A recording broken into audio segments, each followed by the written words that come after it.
Welcome to the Supported Living Property Podcast with your host, me, Lisa Brown, the place to learn about supported living property investing. Hi Jess, it's great to have you here today. Thank you for joining me. How are you? I'm good, thank you, Lisa. No, thanks for inviting me along. It's great to have you. For people who don't know you, do you want to introduce yourself and tell people a bit about you? Hi, I'm Jess. I am an occupational therapist by background. I've been volunteering and working in adult social care and local authorities and housing for around 20 years, and I've been qualified as an OT for 17 of those. So I specialise in adults, as I mentioned before. I have a special interest in learning disabilities. Did my postgrad in learning disabilities, so yeah, definitely an area of interest for me.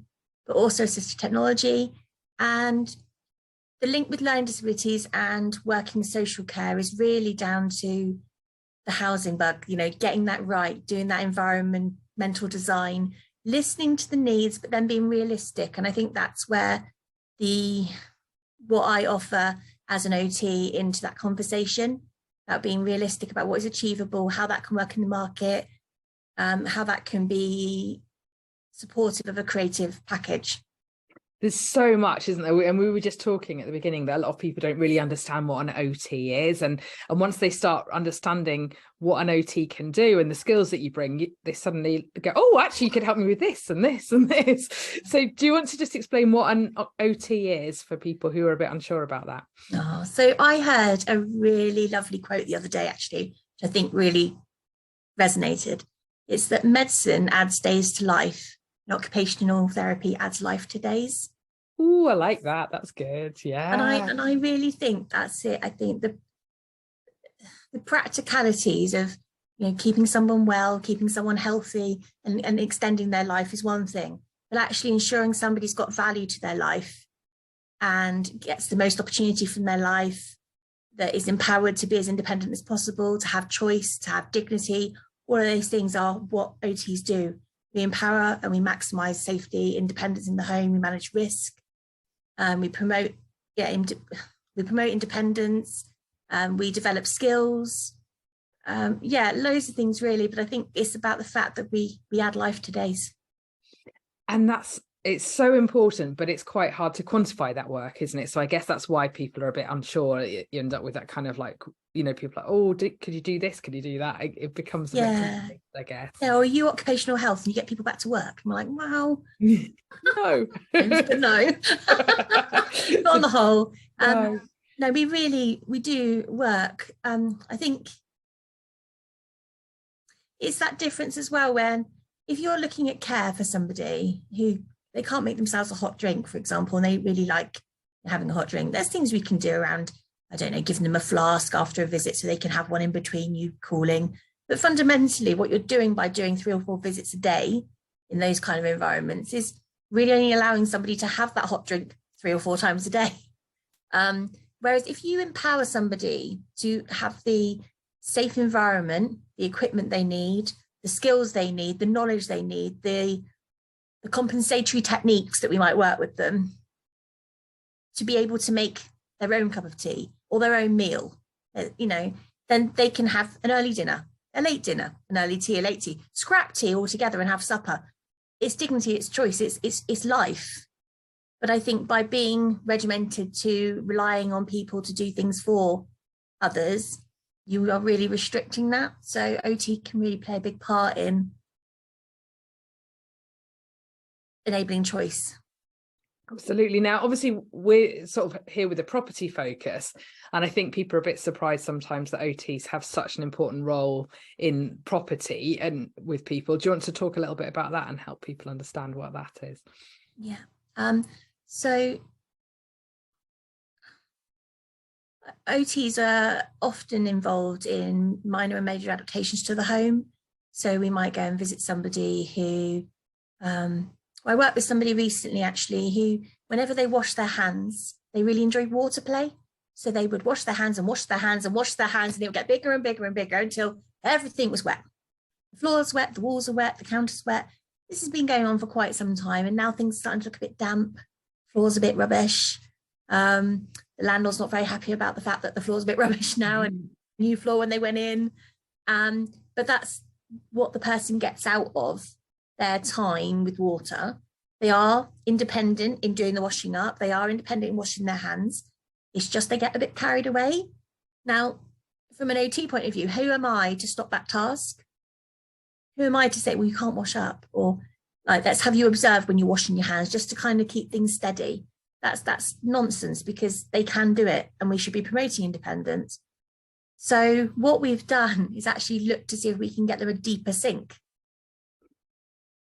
so that they've got a little bit of height to minimise the amount of water that comes over. It's not going to stop it completely, but it is going to reduce the risk. It will look pretty normal, if normal's the right word. What cycle on washing machine, as they say. But it will fit into standard unit. It will be something that isn't going to devalue a property, change property, not be useful for somebody else in the future if that's what occurs. But it will meet their needs and minimise the risk of the property. And I think that's where it's a good example of where OTs can be a bit different. Definitely. And I think the good OTs that I've worked with are the ones who can think really well like that, think slightly outside the box and go, actually, let's kind of problem solve and come up with some great solutions there for those kind of situations. Yeah. So obviously, and then we'll do housing specs. So we'll look about so we'll assess somebody, identify their needs, their outcomes from what they want from their home, identify what they would need from a new home.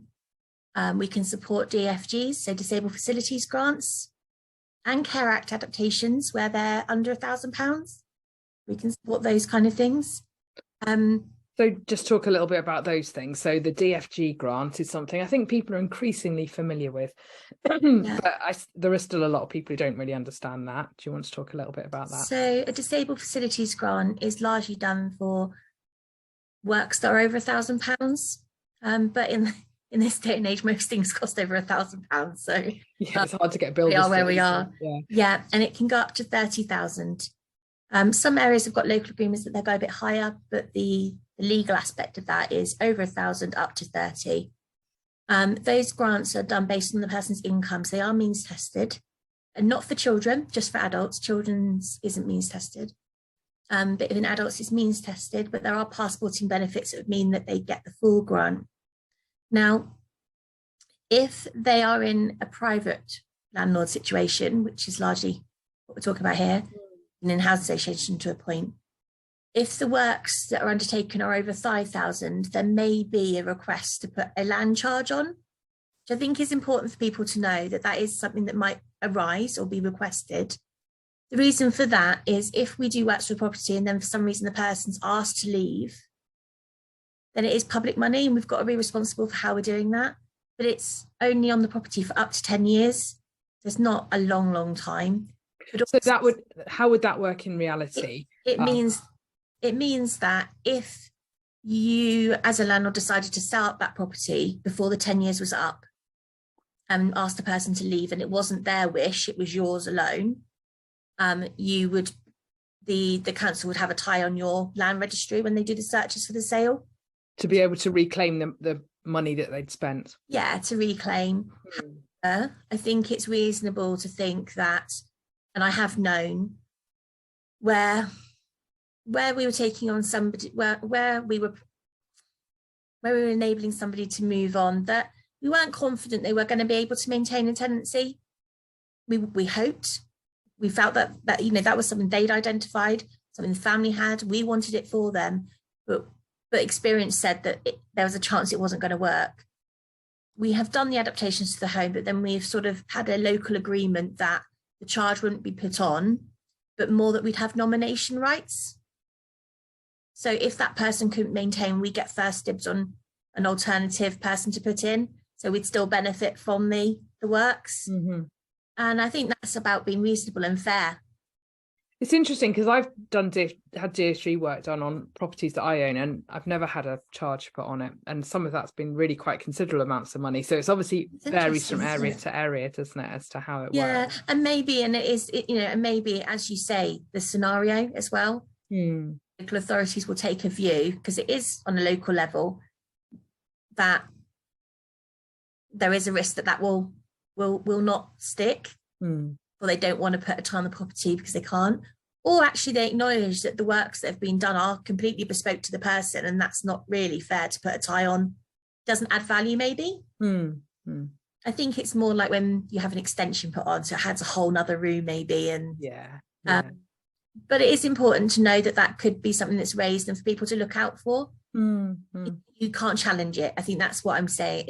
I'd encourage any of these things. Don't be afraid to challenge. And I think, as well, as a landlord, if you're being asked by the family or by the social worker or by the OT to do an adaptation or a piece of work for the person, and something doesn't add up, or you're not sure, or you've got another idea yourself, don't be afraid to challenge, because it is your property.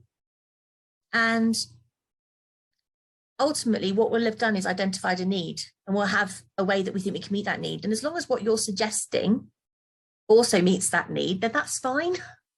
Yeah, and as the property owner, you need to think about the fact that actually that tenancy may come to an end, and if the local authority has done something very, very specific to that property, it might make it really hard for you to let it again, to privately let it, or to do something with it. So you do need to think about that as well, don't you? With Yeah. You also mentioned the Care Act as well, that OTs get involved with adaptations under the Care Act. Do you want to talk a little bit about that? So DFGs is anything over 1,000, so stair lifts, level access showers, through floor lifts, some access situations, if it's there's a lot of steps, for example, it might get a bit excited. The Care Act is anything under 1,000. It's not means tested. Obviously is for small pieces of work. So that might include maybe changing 2 large steps into 3 shallower steps. It might be putting a galvanized rail outside, a handrail down. What else might it be? Creating a small patio area to be outside, maybe. If we can evidence that there's therapeutic value or well-being tasks to be undertaken outside, such as raised beds for growing their own vegetables or something in this climate, things like that. And that would come from the local authority budget again. Yeah, you need an OT to assess for it. But yeah, it exists and it's there, and it's something that people can explore. It's definitely worth people knowing about these, isn't it, and having them sort of in their back pocket. So the key role the OT plays in accessing both of those grants and that funding is that we are the door. Yeah. We are the door. We're the ones that have to assess a need and ensure that it's an eligible need. But with the Care Act, you can be looking, prevent, delay, reduce is the kind of the headers of it. Essentially, there's other sections around care and everything. But in terms of what we do and why we would adapt a property or why we would do some works under the Care Act would be to prevent, delay, reduce the need for care, or the increasing care, or the likelihood of somebody going to hospital because they've fallen, things like that. We're just trying to safeguard and manage risk. You mentioned also about that OTs can get involved with developing a housing specification for somebody. This might be maybe someone leaving hospital. Would it be someone from a long stay institution, or a change who's looking to move? Is that right? Yeah. It could be any of it. Could be both of those. It can also be people that are looking to downsize. Or people that have been living with their family and want to go and get their first home. So a whole range of different sort of situations. There could be a lot of reasons for why someone needs to move on. The people in the people coming out of institutions are often the one where the spec's got to be more dynamic, because there's a lot of things we don't know because they're not already in a community environment. So there's a lot of things you're doing your best to second guess, I guess. So it's about that being dynamic, it being versatile. It's about accepting that some things might need to be done once they're there, and how you balance that up against risk, management of the property, safeguarding, etc. But I've seen a real range in how people write a spec. And I think that often that can lead to confusion. It can lead to the property not being done right. but it can often lead to the actual placement failing because the property wasn't right. And largely it's because the spec's been written very much as a Word document. So it's a long list, it's a long chat. It's basically the OT's assessment. And what I advocate for is actually the specs done room by room. I think that really allows anybody that's working on that to work through ensuring each room's right, but also doing links to products. So if you say, for example, that the person needs lever taps, put a link to a lever tap. I know that should be pretty logical, but what if you've got an idea of a paddle tap and somebody's got the idea of a very little stem lever tap? Absolutely. It's huge variations in that. Yeah, I know. And the little stem, they're very breakable. One might be a little bit more robust. So put the link on for one you mean. Same with if you're asked to put a lock on a carer bedroom door. Slight bugbear of mine, because if that carer bedroom was within the entirety of the property, actually that's the person's tenancy and they've got a right to get in that room. However, obviously you might want to put a privacy lock on. But again, I would advocate that you do the privacy locks that have got the turn on the outside. So again, if the person was to go into that room and barricade themselves in or lock themselves in for their safety, you could still get through the privacy lock.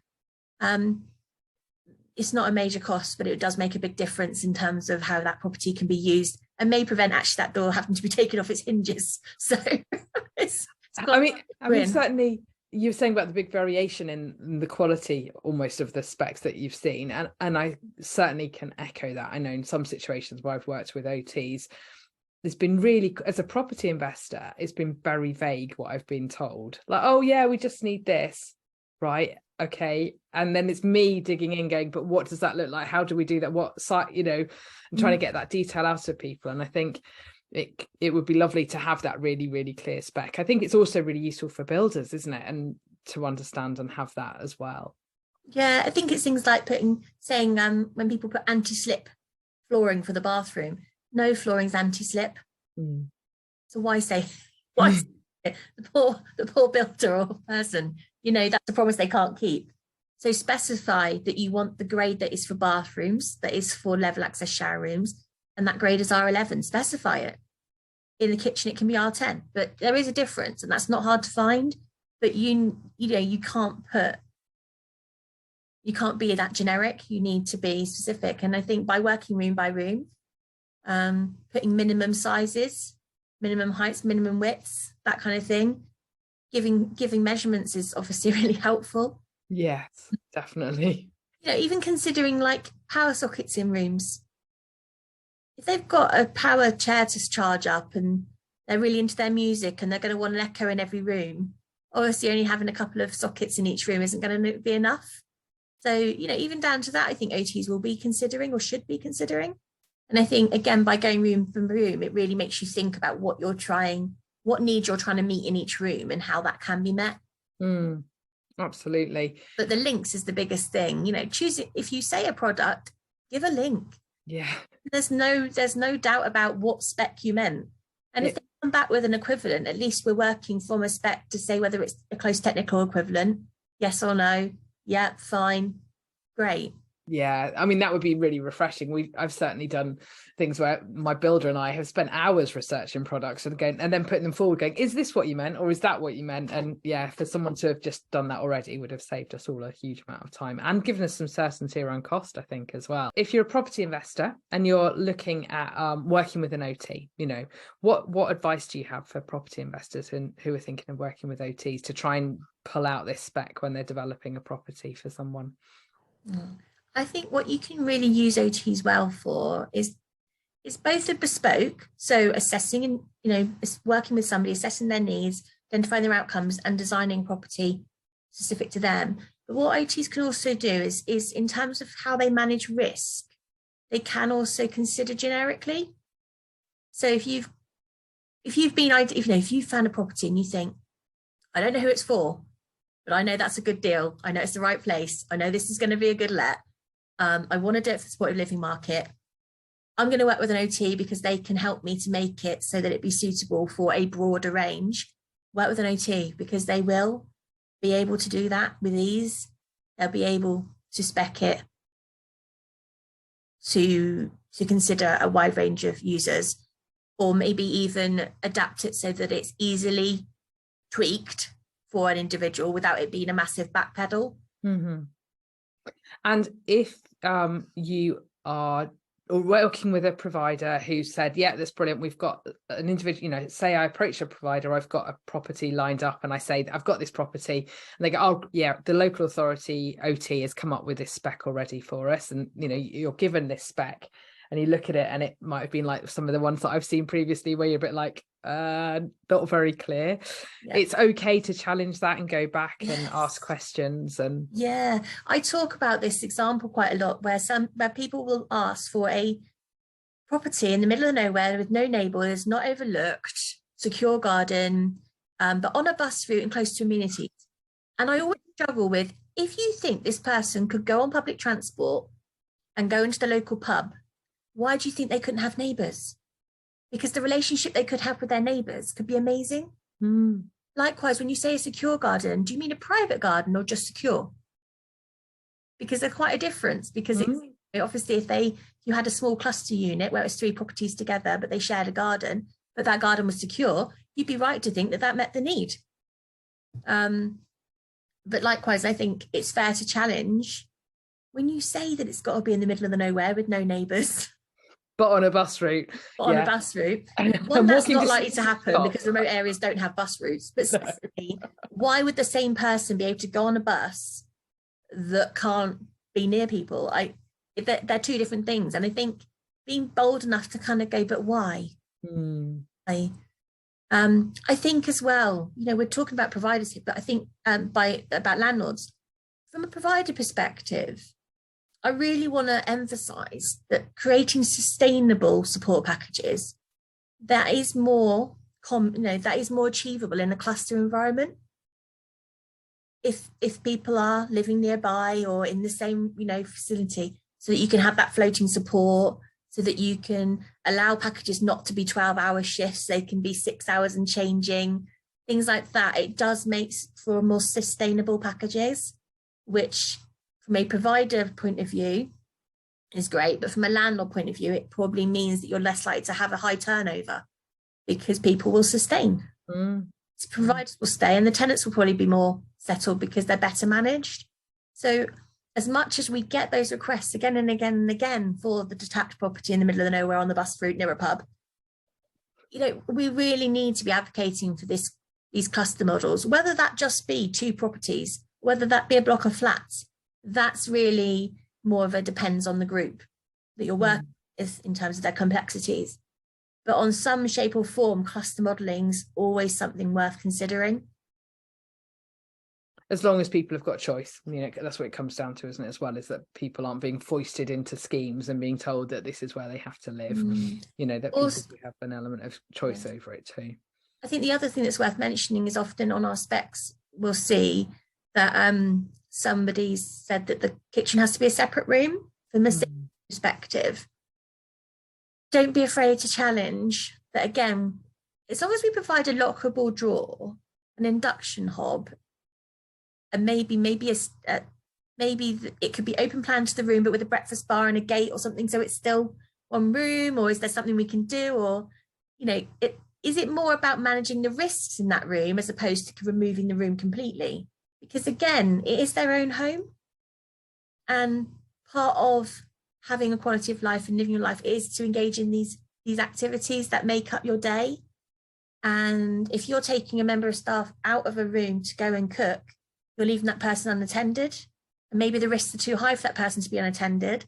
So then you have 2 staffs at meal times, when actually could we have done something with the kitchen to make it safe enough for the person to be involved in activity. Now, see, again, that's down to unique assessment and individual need and risk management, but you're not wrong to challenge it. And that also shows how getting your property layout right and the design right can actually really impact on staffing, can't it? And actually reduce your staffing costs if you get that right, and as well as improving someone's quality of life and someone's being much more settled and happier, you can actually reduce staffing cost if you get that all right in the first place too.